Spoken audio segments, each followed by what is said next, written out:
अस्सलाम वालेकुम dear students, I am your teacher professor GM. Babar. आज हम पढ़ने जा रहे हैं biological molecule. It is a chapter number 2 first year book and we start with definition of biochemistry.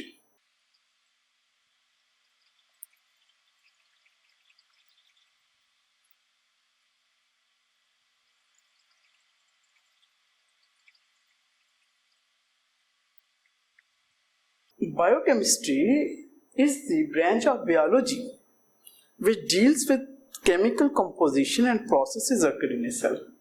ये सेल के केमिकल कंपोजिशन को रिप्रेजेंट कर रही होती और ये सेल के जो मुख्तलिफ बायोकेमिकल प्रोसेसेस हैं, मेटाबॉलिज्म, उसको स्टडी करती है।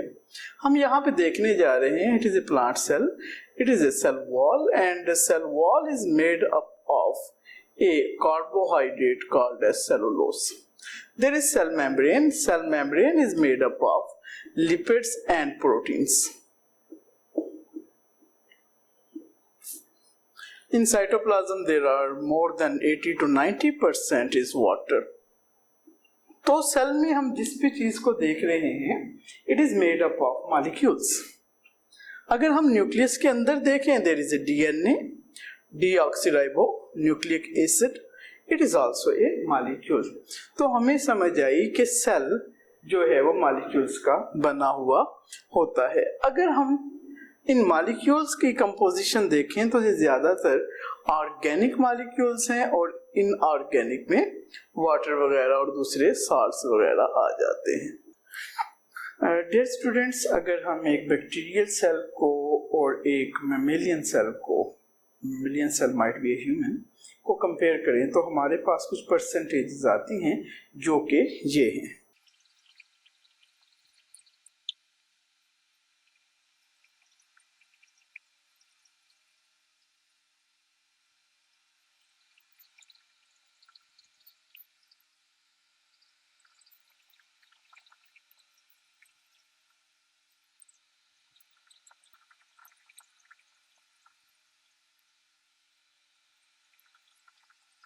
So dear students, this is one of the simple chart of percentages of protein, carbohydrates, lipids, DNA, RNA, other organic molecules. For example, there are enzymes, there are hormones, etc. Proteins is 15% in bacterial cell and 18% in mammalian cell. Carbohydrates are 3% in bacterial and 4% in mammalian cell. 2% lipids in bacterial cell and 3% lipids are in mammalian cell.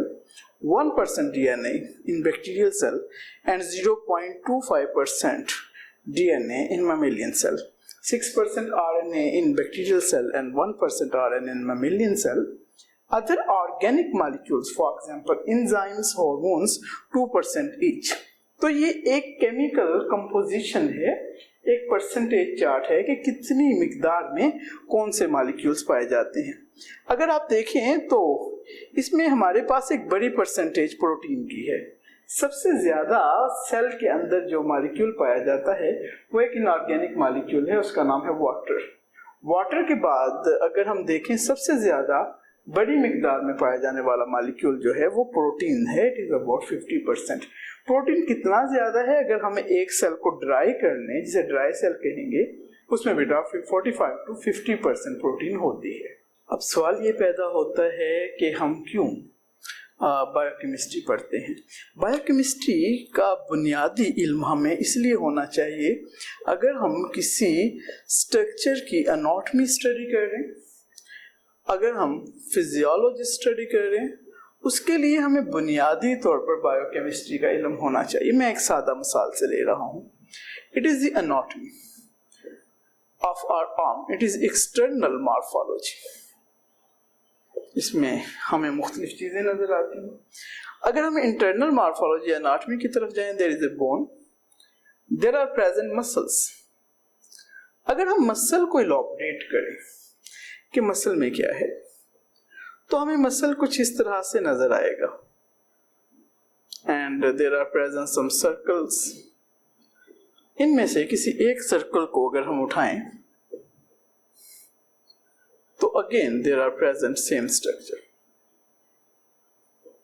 इसमें से किसी एक को magnify करें तो ये इस तरह का स्ट्रक्चर है। ये हम मसल सेल को देख रहे हैं। अब इसमें से एक को हम मायोफाइबर कहते हैं और इसमें डार्क और लाइट बैंड्स पाए जाते हैं। There are present some dark and light bands. अब ये डार्क और लाइट बैंड्स को जब हम मजीद मैग्नीफाई करते हैं तो डार्क बैंड एक प्रोटीन है और बेटा उस प्रोटीन का नाम है मायोसिन। तो अगर हमें स्ट्रक्चर समझना है मसल का तो हमें बायोकेमिस्ट्री आनी चाहिए, हमें मायोसिन का पता होना चाहिए। यहाँ पे जो लाइट बैंड है, जब हम लाइट बैंड को मैग्नीफाई करते हैं तो यहाँ पे 3 तरह की प्रोटीन आ जाती है। एक प्रोटीन पल्स की तरह, मोतियों की तरह एक दूसरे के साथ लिपटी हुई प्रोटीन है, इसका नाम है बेटा एक्टिन। इसके बाद यहाँ पर धागा नुमा कुछ प्रोटीन्स हैं और कहीं कहीं पर ग्लोबुलर प्रोटीन्स हैं, एक्टिन, ट्रोपोनिन एंड ट्रोपोमायोसिन। जब इसने हरकत करनी है तो यहाँ पे कैल्शियम आकर अटैच होगा, बाइंडिंग साइट एक्सपोज होंगे। बाइंडिंग साइट जब एक्सपोज होंगे तो उसके साथ मायोसिन हेड प्रोटीन के लगेंगे और इसको पकड़ के आगे की तरफ खींच लेंगे। यानी कि स्ट्रक्चर एनाटॉमी के लिए भी हमें केमिस्ट्री आनी चाहिए, बायोकेमिस्ट्री, और उसके फंक्शन फिजियोलॉजी के लिए भी हमें बायोकेमिस्ट्री आनी चाहिए। अगर ये कॉम्प्लिकेटेड लग रहा है तो हम सादा सी मिसाल ले लेते हैं। We take starch in our food in the form of carbohydrates. Starch digest होते हैं into the glucose, a simple monosaccharide. Glucose भी मॉलिक्यूल है, स्टार्च भी मॉलिक्यूल है, दोनों कार्बोहाइड्रेट्स हैं। It is monosaccharide, it is polysaccharide. अब हम समझ रहे हैं कि डाइजेशन कैसे हो रही है और उसके लिए भी हमें बायोकेमिस्ट्री का पता होना चाहिए। So it is very important branch of biology. Dear students, हमारे सेल्स में हर वक्त तोड़ फोड़ का अमल भी जारी रहता है और नई चीजें भी बनती रहती हैं। There occur breakdown and formation of different chemicals. Collectively it is called as metabolism. Metabolism is of 2 type.